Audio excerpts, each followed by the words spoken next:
It's the most wonderful time of the year.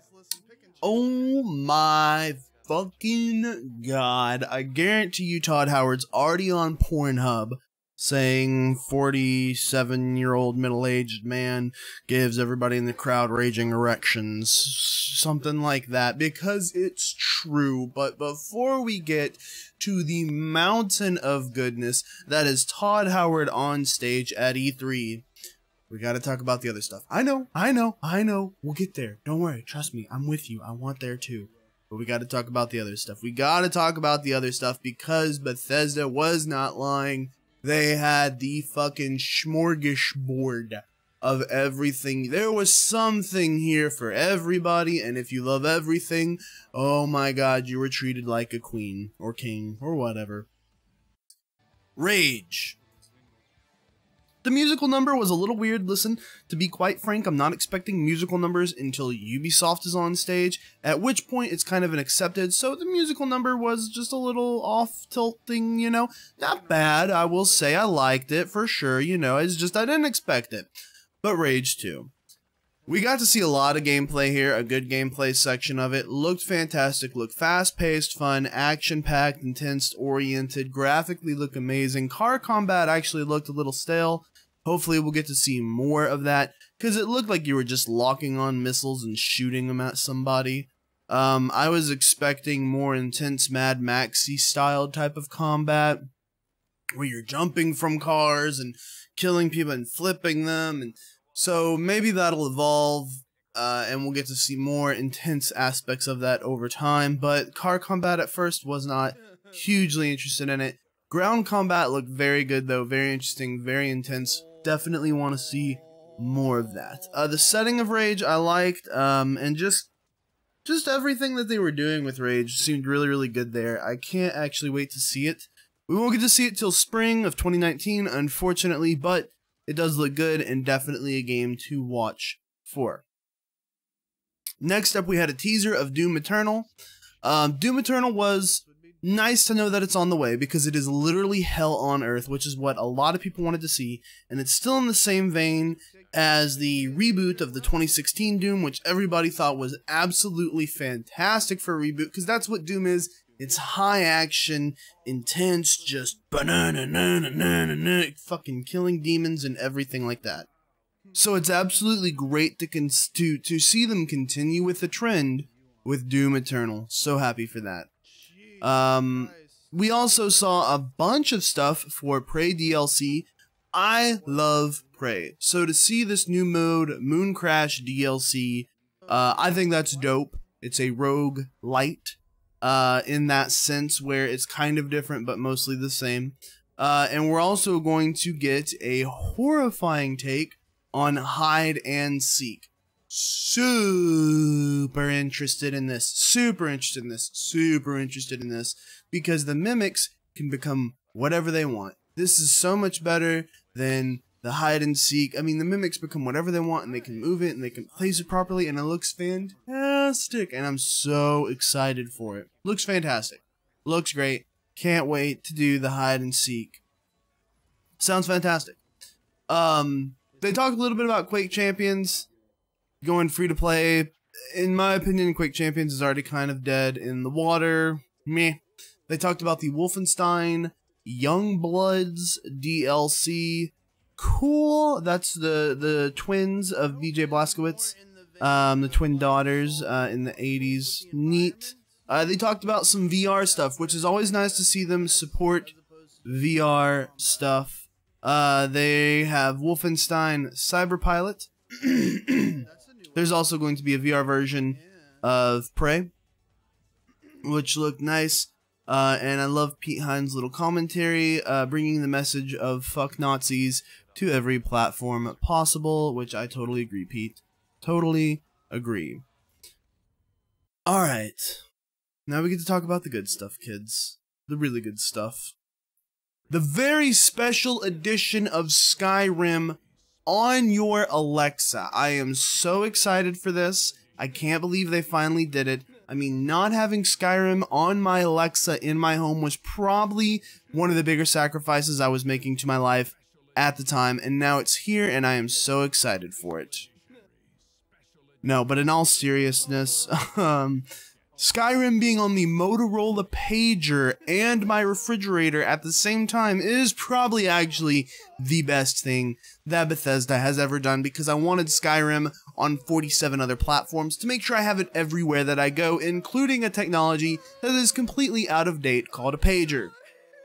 Okay, no, but seriously, actually this time, Fallout 76, guys. Oh my god.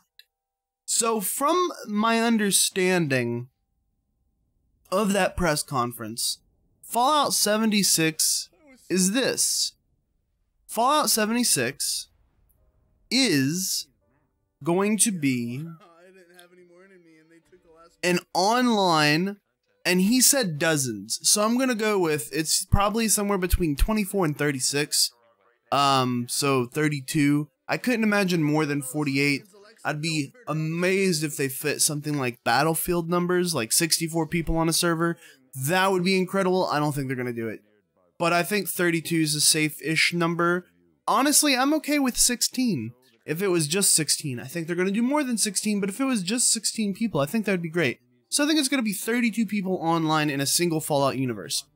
Here's the dope thing. This map, and for all of you that remember the size of Fallout 4, it's kind of big. This is 4 times the size of Fallout 4. What?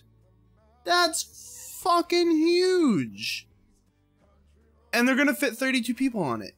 And you're gonna be able to play with your friends in groups of 4, and you're gonna be able to build bases together. And when you build these bases together on these, you're never even gonna see server architecture stuff or any like that. So it's just gonna be log in, play. You can play solo, you can play by yourself. There are going to be quests like a traditional style Fallout. They didn't say anything specifically about NPCs, so that's kind of what I'm interested in. I mean, here's the fact of the matter. You are the first people out of any vault anywhere to step foot on the wasteland again. So there's probably not other people outside of the vault. I wonder if your quests are going to come from inside the vault or from other people outside of the vault already.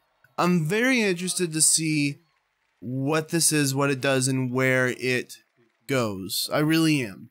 And they've selected a particular time and setting that allows them to make it in the best way possible. So we'll see where it goes from there. You get to build your entirely own base with your friends. You can store stuff. Monsters come along, they can destroy stuff. You can be nuked. And when you're nuked, you can collect particular supplies. So people were afraid of a survival build 'em up. It's very much still a Fallout game, with different aspects of online multiplayer and interactivity between players. It plays and looks just like Fallout still. And I think that's great. I think that's how games should be when they try different genres, and that's what I think would make them exciting. Like, for instance, when they said the Elder Scrolls Online, I literally thought it was going to be the Elder Scrolls, but with just multiple people in it. Like, think Skyrim, but you can just run across other players.